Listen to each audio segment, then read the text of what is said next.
Hello and welcome along to another episode of this FM19 story, The Head Coach with me, Daniel. It's Season 1, Episode 10, and today we finished the season with a massive game that could completely change the outlook of this career in total. We're playing Ballymena United in a Northern Irish Cup final, and this one could put us into Europe next season and get us a new contract at Dungannon. That's right, unfortunately we've not yet been offered a contract by Dungannon after slightly underperforming in the league by their eyes. We were asked to get a comfortable mid-table finish. We did finish 5 points clear of the relegation zone and were safe with 3 games to go, coming from a few points behind when we joined the club in 11th, but apparently they're still disappointed, and as a result we're under pressure going into this game. We are just above the 50% mark as a result of our performances in the Cup, and if we can qualify for Europe today, even if Dungannon don't want to offer us a deal, we should be able to get a job elsewhere, and a good one at that. And let's not forget what a remarkable finish to the season it would be, having been sacked by a club already in the bottom league of England, a semi-professional club in the 6th tier of football, to go from that in 6 episodes to winning the Northern Irish Cup and taking a side into Europe in a top tier league would be bordering on ridiculous, to be honest. But we have finished the league season. We were in 9th place. If we go and have a look, we didn't come back for the decider purely because it was settled off the pitch. There were some results that went our way when we weren't playing, and as a result, by the next game, we were already safe. So we beat Warren Point, which was the important one, after that long game, which we said could change our season, and it did, to be fair, for a little while. We beat Warren Point 3-2, despite being 2-1 down. The hero from the long game, 16-year-old Marito Marçal, scored again off the bench to equalise, and Paul McElroy, one of the other subs, won the game just after that. We then played Newry away from home, the game we were expected to win. Daniel Hughes came to the party with 4 goals in that one, and Marçal again with a goal. The man that's becoming very much a hero for us at his young age, and he's already cemented his place as one of the front two alongside Hughes. We then got a good draw against Coleraine, the club we've mentioned before we had so much success with in the FM18 version of The Head Coach. Marçal again with the goal there to get us a point, although Kieran Harkin, one of our heroes from that save last year, did equalise just a minute later. We then had a narrow defeat to Institute, which was unfortunate, but to be honest, we were already safe by then, and we had to rest a couple of players, because as you can see, we played Tuesday, Thursday, Saturday at the end of the season, and after the first 2, we were absolutely knackered. There's a few unfamiliar names in this game and in the one against Coleraine, as we had to play some of the youth prospects we've met in previous episodes, and some of the reserve players we wouldn't have introduced you to before. But that's all irrelevant now. We've got 1 game left this season and it's absolutely massive. And after all that's gone on before, we could still have a massive success this season if we win this game. We're playing against a team that finished 6th in the league, so they're by no means going to be an easy match for us. But we seem to have saved our best form for the Northern Irish Cup this year, and we're almost at full strength with the exception of Rhys Campbell. So I've got a bit of optimism that we might be able to run them close even if we can't win it. Let's look at the team we've got out for this one. It's as full strength as we can be. It's just the right winger Campbell who's out. It means that one of the youngsters from earlier in the season, Glasgow, who came in with the youth intake, he's got a place on the bench. He's already improving and working hard, so he deserves to be rewarded for that. But aside from that, we're our first choice team. We've got Doherty, the penalty saving hero, in goal. O'Rourke and Harkin are the fullbacks. If we have a quick look at David Harkin, he's been improving immensely in training and is becoming a key player for us at this early stage in his career. And McNulty, who's coming in the summer, might have to settle for a place at centre half or on the bench, because I can't see him getting in ahead of Harkin at the moment.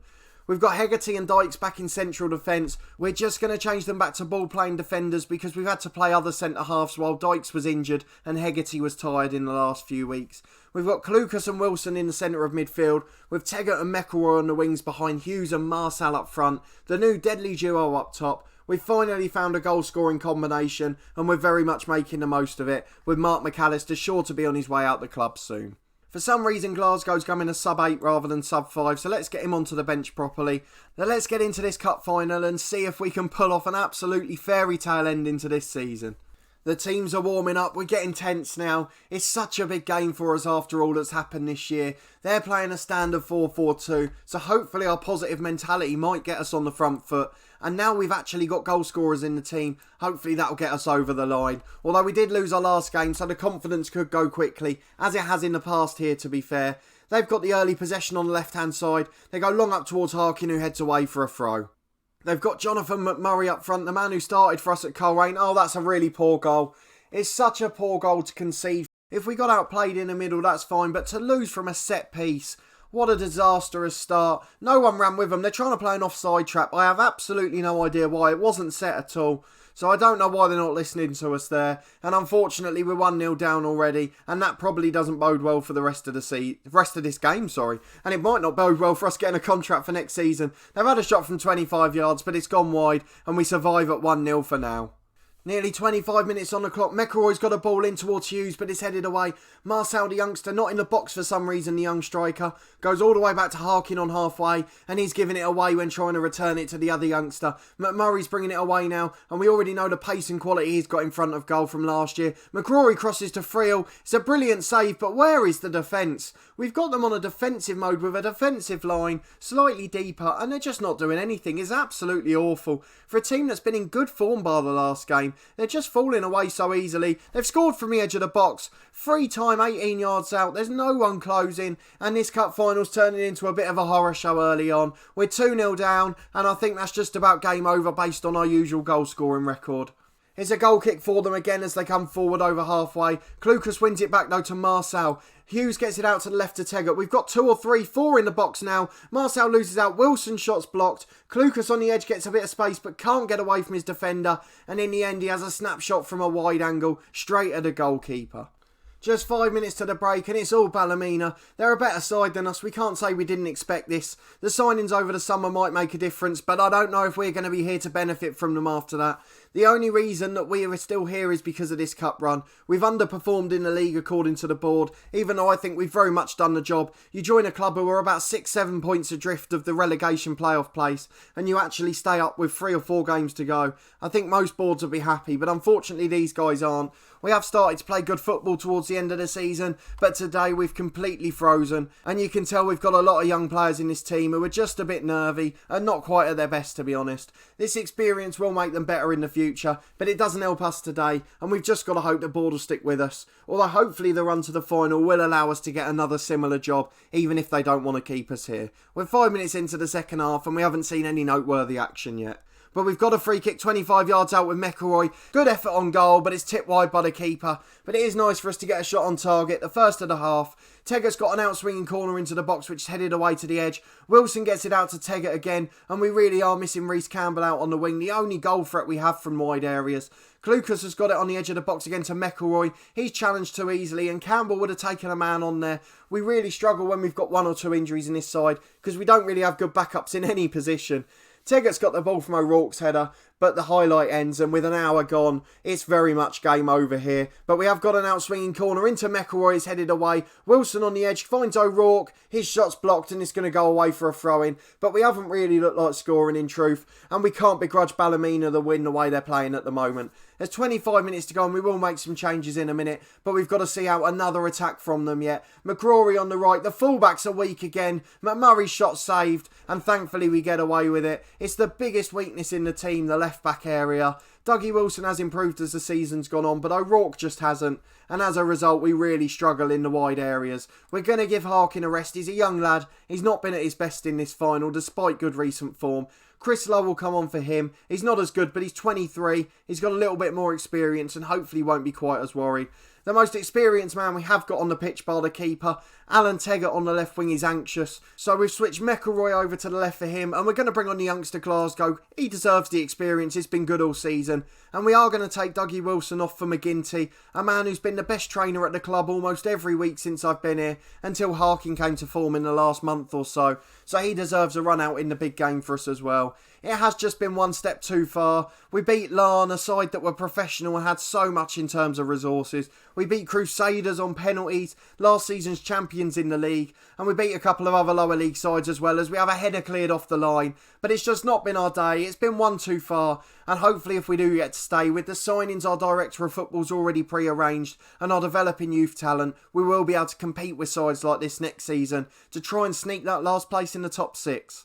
But with 15 minutes to go, unfortunately it's not our day, and we've just got to see out the rest of the game now. We will go all out attack with the last 10 to go, just to try and get in behind and cause a bit of chaos, but I don't think it's going to work, unfortunately. We've got a throw in on the right with Lowe. Lowe to Marcel, back to Lowe again. Lowe goes back across the middle of the pitch to McGinty. He's taken a safe option to Klukas, who's played a 1-2 with him. It's out to McElroy on the left. And so many times McElroy with his first touch just passes it back. But it's given away to Hughes, but his shot straight at the keeper. We've mentioned so many times that he's a really good player, Hughes, but he can't finish. He had one great game against Nuri, and apart from that, he's been awful in front of goal. But he has won the ball about 30 yards out for us now. McElroy to Klukas, into Glasgow, the youngster. He's hit the post, and I tell you what, that would have been a fairy tale moment for him, if not for the whole side. O'Rourke wins it back to Klukas, and it looks like we've come on just too late. Hughes is going to get it across the box, is he? He finds the fullback, but he's given the ball away, as the overlapping run from McElroy wasn't quite found. Dykes has committed a foul on halfway, and he's lucky to get away without a yellow there if he does. But we're about to find out whether we're going to get sacked instantly. We've lost the final 2-0. There's no shame in the performance, but the same weaknesses have hindered us as normal. We're not great in front of goal, and we haven't got good players at fullback and get cut out on that left so often. O'Rourke had a poor game, and unfortunately it's a 2-0 defeat. Let's go and look at what they've said about the game. We're defeated in the Irish Cup final. We did get another 23,000 for those two, which is good for the club. They do need it at this level. It's hard financially. The players get a payout of £2,000, which will take a tiny bit of that. There's a review of the tournament. Ballymena United are champions. We're not involved in either the overachievers or the underachievers, which is a bit of a shame considering we were only expected to get to the 6th round. We'll deal with the press conference in a minute, but it doesn't look like we've been sacked. So we're going to process just once more to see if there's any more news. And if not, I'm afraid you'll then have to wait till Saturday to find out what's happening for next season. So I'll deal with the press conference and we'll be back in a second to see if there's any update for next season. Right, we're back the day after that cup final defeat and we've had no news of a new contract or anything to suggest we're going to be let go. And unfortunately, it's still a bit of the unknown going into the summer. If we look at our board confidence for stability, we're actually at 51%. So in theory, we should get a new deal. But that's not always the case. And when we get our end of season review, things could well drop. And particularly as a lot of that stability's come from our recent form. And once that drops off the chart in a few weeks, I'm sure we'll be in trouble again. If we go back to our inbox, we're just going to look before we do our end of season review at the end of season awards. Dougie Wilson got Fans Player of the Season. Seems a bit strange to me, but obviously we weren't here for the first half of the season, so we're not sure what had gone on before we got here. Hegarty and Klukas were close. They were both good performers for us, although Hegarty did make a few mistakes at the back. Reece Campbell, Young Player of the Year, absolutely no doubts about that, and McElroy's goal against Nuri was quite a good one. In terms of our season review, yes, it was disappointing that we had to battle against relegation. The club started badly in August, sinking to 11th, and despite the arrival of me, they will not look back on fondly on the campaign overall. But what that basically suggests is they were down 11th and I've done okay to get them out, but overall the campaign's still not good. We got to the final of the Irish Cup, which was obviously something we didn't expect, and in the other competitions the club were already out before I got here. I always like this total players used feature at the bottom, 32 in total, and yes, a few of those were us giving young players a chance towards the end of the season, but otherwise it shows the huge instability at the club. We really like that number to be in the mid-20s where possible. I hate it when it's above 30 because it means that we've not done a good job of keeping a core group together. Although I very much appreciate in this instance that half of that wasn't me. So let's go quickly and look at the squad screen. Obviously we weren't here for all of the games, so we don't know about all of their form across the season. We'll see if there's any unavailable players we can add in. I don't think there are. No, it's just the two loanies, so we'll take them back out again. If we put them in appearances order, one of the players I did want to give a standout mention to was our goalkeeper Doherty. He came in January. He was a hero in 2 cup ties with penalty shootout victories, and you can't do that without a good keeper. He's an experienced man, and at 37 he's still improving in training, which is something that shows a lot for the sort of character he has, and he could be a key player for us again next year, as I don't see him declining anytime soon. In terms of appearances, Hegarty's at the top. In fact, most of the back four are, purely because we haven't had any other options. It's a shame that O'Rourke's actually made the most appearances of any player this season. But that just shows that he's in the one position where we've had absolutely no cover or competition at all. Hughes and Klukas are up there, 2 of the star men this season, as well as Dougie Wilson, who the fans voted as Player of the Year. He is a decent player, but he hasn't got the legs, and he's not that great. And at 25, you have got to wonder whether he's ever going to start reaching that potential or not. Otherwise, if we go to our goal tally, Hughes was the only man to break double figures, and that was only because of those 4 goals against Nuri in the end of season dead rubber. He's a good player, but he can't finish, and if he's going to be here first choice next year, it will be as a deep line forward. But if we do get an offer for him, I've got a feeling our director of football will use him to balance the books. And I won't be devastated because he hasn't got the stamina or the finishing ability that fits into my system really. McAllister got 9 and Harper got 6. Other than that, we're only 5 and below. But Marito Marçal is one of our stars of the season. He came into the team, we gave him his opportunity in the league, and he ended up with 4 goals in all competitions, including 3 really decisive ones. And towards the end of the year, he's given me a bit of hope moving into next season. At 16 years of age, he could be a real prospect for us if we can get him working with the right people. The other one obviously has to be David Harkin, who came in. He's not got the best average rating. Again, he's struggled in the formation because he's not had good players or support in front of him. But he's been a really good fullback, and the way he's training makes me think he's going to be a real star for us. His resolute personality is going to help along the way, and the fact that he's a hard worker with a decent engine proves that he's going to be a very good player for us if we're still here next year. In terms of assists, I haven't actually looked at this one yet. Reece Campbell was the star with 7. Oh, how we missed him in the cup final. The only man who can really cross a ball for us, as well as beating the man to start with. A good first touch and works quite hard, and will be a key player again for us next year if we're still here. Finally, average rating. We've not got anyone above a 7. But Doherty, the new signing, the goalkeeper from January, is the top performing player at the club, so our director of football has to take credit for that. But it also highlights how we've improved the squad because a player who's only been here since just after we took over is one of the best performers, as well as people like Dougie Wilson and Teggett, who have played the majority of their starts since I joined the club. There's not much else to talk about in terms of the squad review. We've got to sit and wait patiently now to see if we get a new deal, or if we're going to have to look for another job over the summer. I would quite like to stay here because there's a nucleus of good young players, as well as the 3 coming in the summer that we'd mentioned earlier in the year, where our director of football had done some good business for the summer ahead. We've got a few players out of contract which should free up some wage bill for him, and then providing he doesn't offer them new deals, we could get improvements in those positions for next season. Unfortunately for you guys and for me, we're going to have to wait 3 days to see if we get the new deal or not. The head coach will be back on Saturday for the start of season 2. Which club will I be at? Will I be here at Dungannon with a new deal? Will I be somewhere else? Or will I be unemployed for the 3rd time in just 11 episodes? I hope you come back to check that one out. In the meantime, we'll be back tomorrow with part of the furniture at Torquay United as normal, where we're already well into season 2. If you did enjoy this episode, please put a thumbs up on it. Let me know in the comments what you think I should do if I get any choices for next season. I'd quite like to stay at Dungannon, but how do you guys feel about it? Do you like the look of the young players we've got here as well? Or do you think I should be looking to get out as quickly as possible due to the financial restrictions and the type of players we've got here? Subscribe to the channel for daily Football Manager content. As we've mentioned already, this head coach series will be back on Saturday for season 2. And my other story, part of the furniture, will be back tomorrow with Torquay United. But a massive thanks for watching this one and following this absolutely whirlwind first season. If you have joined along the way and haven't seen all of it yet, it's the perfect time to go back and catch up with the season. It was a very strange one, and we've obviously been at multiple clubs. Not the ideal or the usual start to the head coach series. But a massive thanks for watching this one as always, and we'll see you next time.